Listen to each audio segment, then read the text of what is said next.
Vous allez avoir droit à beaucoup de combats. C'est la formule double élimination. Fait qu'en plus d'avoir un volume d'athlètes vraiment intéressant, beaucoup de combats, du calibre, parce qu'on a des gens qui participent aussi aux compétitions internationales, des gens qui sont sur le circuit régulièrement. J'en fais partie, Maxime Potvin en fait partie, il y a des membres de mon équipe également du club de taekwondo de Sainte-Foy qui en font partie.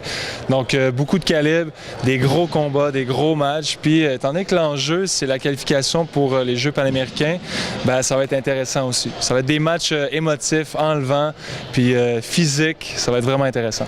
C'est important d'ici les Jeux olympiques de faire des compétitions qui vont être payantes pour notre classement. En fin de semaine, c'est-à-dire demain, cette compétition-là va nous donner accès aux Jeux panaméricains, qui sont une compétition qui est vraiment payante.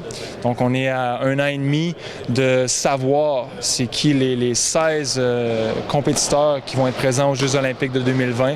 Donc chaque compétition va être vraiment importante, mais celle-là en particulier qui est très payante, ça va être un gros morceau à aller chercher là, pour bien se positionner au classement international.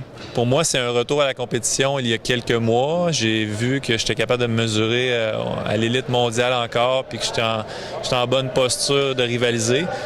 Puis même de bien performer. Donc, c'est sûr que ça me met des étincelles un petit peu dans les yeux. Puis de penser que Tokyo est accessible, c'est super le fun pour moi. Mais c'est étape par étape. Là, on est quand même loin encore d'une qualification assurée pour Tokyo. J'ai quand même beaucoup de travail à faire et je suis conscient. C'est vraiment rare qu'on ait l'opportunité d'avoir un événement de cette envergure à Québec. Moi, je me rappelle pas en avoir eu.